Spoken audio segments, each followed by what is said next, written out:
friends, and welcome to KCS Storytime. Today we have a really fun story that we are going to read together, but I have a friend that wants to help us out. Can you help me on the count of 3 by saying his name so he comes out? On the count of 3, we're all going to say David. 1, 2, 3. David!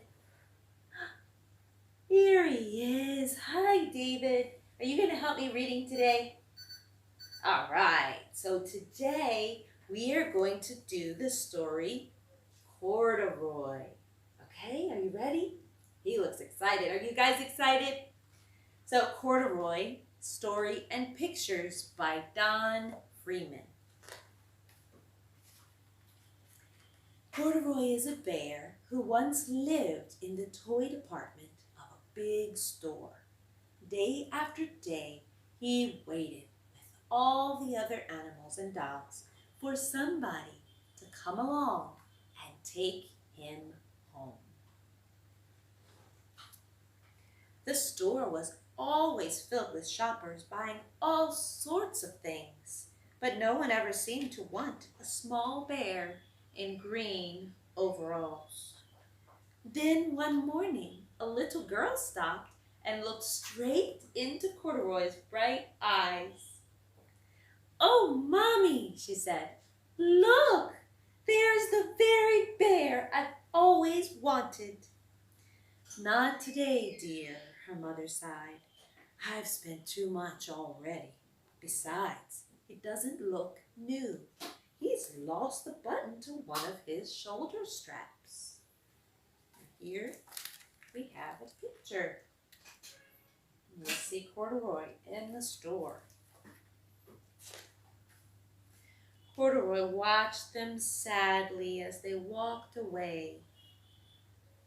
"I didn't know I lost a button," he said to himself. "Tonight I'll go and see if I can find it." Corduroy's looking for his button. Late that evening, when all the shoppers had gone and the doors were shut and locked, Corduroy climbed carefully down from his shelf and began searching everywhere on the floor for his lost button. And there he is, searching.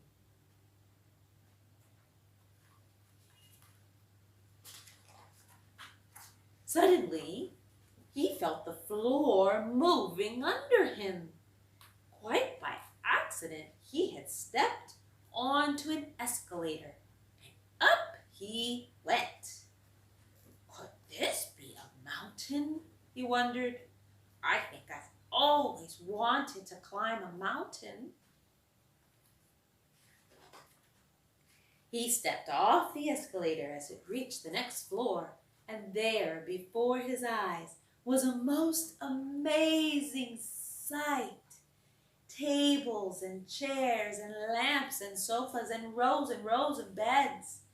"This must be a palace," Corduroy gasped. "I guess I've always wanted to live in a palace." That's what Corduroy saw. He wandered around, admiring the furniture. "This must be a bed," he said. "I've always wanted to sleep in a bed." And he crawled up onto a large, thick mattress. All at once, he saw something small and round. "Why, here's my button," he cried, and he tried to pick it up. But all the other buttons on the mattress were tied down tight. He's trying really hard to get that button. He yanked and pulled with both paws until off came the button, and off the mattress Corduroy toppled. Bang! Into a tall floor lamp over it fell with a crash. Corduroy didn't know it, but there was someone else awake in the store. The night watchman was going his rounds on the floor above. When he heard the crash, he came dashing down the escalator. "Now, who in the world did that?" he exclaimed.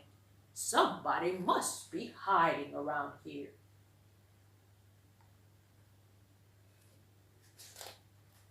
He flashed his light under and over sofas and beds until he came to the biggest bed of all. And there he saw 2 fuzzy brown ears sticking up from under the cover. "Hello," he said. "How did you get upstairs?" There he is, looking at Corduroy.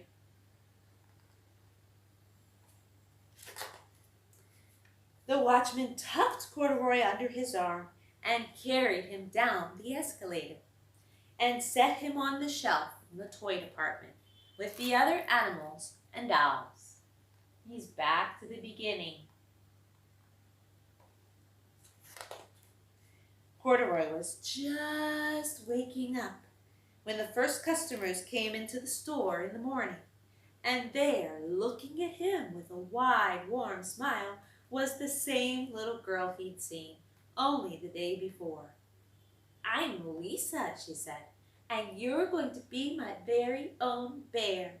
Last night I counted what I've saved in the piggy bank, and my mother said I could bring you home." "Shall I put him in a box for you?" the sales lady asked. "Oh, no, thank you," Lisa answered, and she carried Corduroy home in her arms. She ran all the way up the 4 flights of stairs into her family's apartment and straight to her own room. Corduroy blinked. There was a chair and a chest of drawers, and alongside a girl-sized bed stood a little bed, just the right size for him. The room was small, nothing like that enormous palace in the department store. "This must be home," he said. "I know I've always wanted a home." Lisa sat down with Corduroy on her lap and began to sew a button onto his overalls. "I like you the way you are," she said, "but you'll be more comfortable with your shoulder strap fastened." "You must be a friend," said Corduroy. "I've always wanted a friend." "Me too," said Lisa, and she gave him a great big hug. And that is our first story about Corduroy. Thank you, David, for helping us reading that story. And thank you, friends, for coming to KCS Storytime.